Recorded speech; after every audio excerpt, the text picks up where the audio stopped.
Hello friends, 10 class अध्याय 1 chapter का नाम फ्रेंड्स रासायनिक अभिक्रियाएं एवं समीकरण। कुछ बात को पढ़ लेते हैं फ्रेंड्स। अपने दैनिक जीवन की निम्नलिखित परिस्थितियों पर ध्यान दीजिए और विचार कीजिए कि क्या होता है जब फ्रेंड्स कह रहा है कि हम लोग का जो प्रत्येक दिन का जो दिनचर्या है उसमें हम लोग कुछ भी पदार्थ को देखते हैं तो कैसा स्थिति हो जाता है। पहला पॉइंट है, गर्मियों में कमरे के ताप पर दूध को खुला छोड़ दिया जाता है। तो हम लोग जानते हैं फ्रेंड्स कि अगर गर्मियों के दिनों में दूध को खुला छोड़ देंगे तो दूध क्या हो जाएगा फ्रेंड्स, फट जाएगा। लोहे का तवा, तसला, कील को आर्द्र वायुमंडल में खुला छोड़ दिया जाता है। तो लोहे को तवा, तसला, कील को अगर आर्द्र वायुमंडल में छोड़ देंगे फ्रेंड्स तो क्या हो जाएगा, तवा, तसला, कील में क्या हो जाएगा फ्रेंड्स, जंग लग जाएगा। अंगूर का किण्वन हो जाता है। अंगूर का किण्वन का मतलब हुआ कि जो भी अंगूर है वो अंगूर क्या हो गया फ्रेंड्स, पचक गया है या गल गया है। भोजन पकाया जाता है। हमारा शरीर भोजन को पचा लेता है। हम सांस लेते हैं। और कुछ लिखा है फ्रेंड्स, इन सभी परिस्थितियों में प्रारंभिक वस्तु की प्रकृति तथा पहचान कुछ न कुछ बदल जाती है।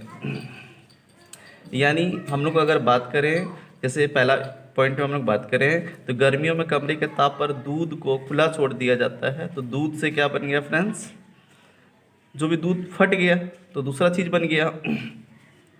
यानी जो भी दूध था, यानी हम लोग बात करें कि प्रकृति, यानी सबसे पहले जो भी वस्तु था मेरे पास दूध, और दूध क्या हो गया फ्रेंड्स, फट गया। पदार्थ के भौतिक तथा रासायनिक परिवर्तनों के बारे में हम पिछली कक्षाओं में पढ़ चुके हैं। तो हम लोग 9 क्लास में देखे हैं फ्रेंड्स कि पदार्थ के 2 प्रकार का परिवर्तन होते हैं, एक भौतिक परिवर्तन होते हैं, एक रासायनिक परिवर्तन होते हैं। अभी हम आपको बताते हैं फ्रेंड्स। जब कोई रासायनिक परिवर्तन होता है तो हम कह सकते हैं कि एक रासायनिक अभिक्रिया हुई है। रासायनिक परिवर्तन अगर कोई नया चीज़ बनता है तो हम उसको बोल सकते हैं कि रासायनिक अभिक्रिया हुई है। देखेंगे फ्रेंड्स, आप शायद सोच रहे होंगे कि रासायनिक अभिक्रिया का वास्तविक अर्थ क्या है। हम कैसे जान सकते हैं कि कोई रासायनिक अभिक्रिया हुई है। इन प्रश्नों के उत्तर पाने के लिए हम कुछ क्रियाकलाप करते हैं। फ्रेंड्स, सबसे पहले हम लोग देखते हैं कि अगर रासायनिक अभिक्रिया हुआ तो हम लोग यहाँ पर बोल सकते हैं कि गर्मियों में कमरे के ताप पर दूध को खुला छोड़ दिया, ये भी क्या हो गया फ्रेंड्स, रासायनिक अभिक्रिया हो गया। लोहे का तवा, तसला, कील आर्द्र वायुमंडल में खुला छोड़ दिया जाता तो ये भी मेरे क्या हो गया फ्रेंड्स, रासायनिक अभिक्रिया हो गया। अंगूर का किण्वन भी रासायनिक अभिक्रिया हो गया। भोजन पकाया जाता है और हमारा शरीर भोजन को पचा लेता है। सब जितना भी है सब क्या है फ्रेंड्स, रासायनिक अभिक्रिया है। तो सबसे पहले हम लोग बात करते हैं कि भौतिक तथा रासायनिक परिवर्तन के बारे में। देखिए फ्रेंड्स, आपको कैसे समझाते हैं।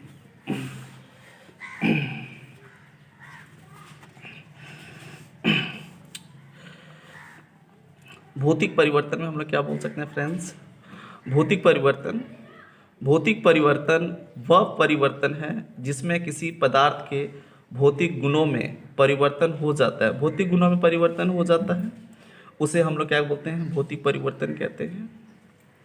और भौतिक परिवर्तन में पदार्थ का रूप बदल जाता है। पदार्थ का रूप बदलेगा फ्रेंड्स, लेकिन कोई नया पदार्थ नहीं बनता है। तो कैसे, तो बर्फ़ का पिघलना यानी पानी बनना, तो कोई नया पदार्थ तो नहीं बन रहा है फ्रेंड्स। कांच का टूटना आपको समझ में आ रहा होगा फ्रेंड्स।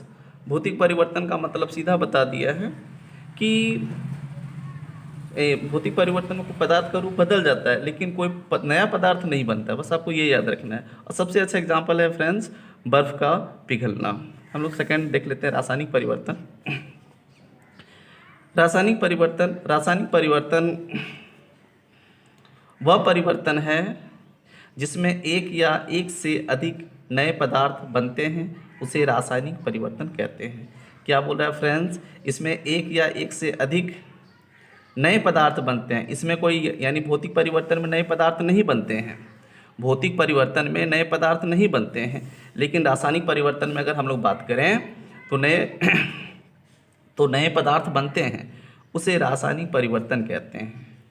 इस प्रकार के परिवर्तन को रासायनिक अभिक्रिया भी कहते हैं। यानी जो अगर परिवर्तन हो गया तो उसको हम लोग बोल सकते हैं कि रासायनिक अभिक्रिया हुई।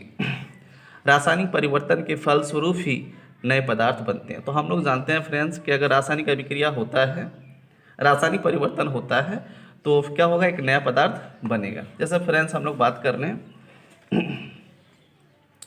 अगर मेरे पास चावल है और प्लस पानी, फ्रेंड्स इसको हीट किए तो ये मेरे पास क्या बन गया, भात। चावल प्लस पानी प्लस हीट, तो उस पर मेरे पास क्या बन गया फ्रेंड्स, भात। तो यानी मेरे पास दो पदार्थ हैं और एक नया पदार्थ क्या बना फ्रेंड्स, भात बन गया। आपको समझ में आ गया होगा फ्रेंड्स। तो रासायनिक परिवर्तन में हम लोग क्या देख लिए, भात का बनना, दूध से दही बनना, मैग्नीशियम के रिबन का जलना। तो मैग्नीशियम के फीते को देखें फ्रेंड्स, जब उसको हम लोग जलाते हैं तो हम लोग समझ जाते हैं कि रासायनिक परिवर्तन हुआ है। आपको समझ में आ गया होगा फ्रेंड्स। और अगर कहीं आपको दिक्कत लगता है तो कमेंट ज़रूर कीजिए, और नोट्स है तो नोट्स बनाते जाइए, और अगर आप नए हैं तो हमारे चैनल को लाइक, शेयर और सब्सक्राइब कीजिए। Thank you.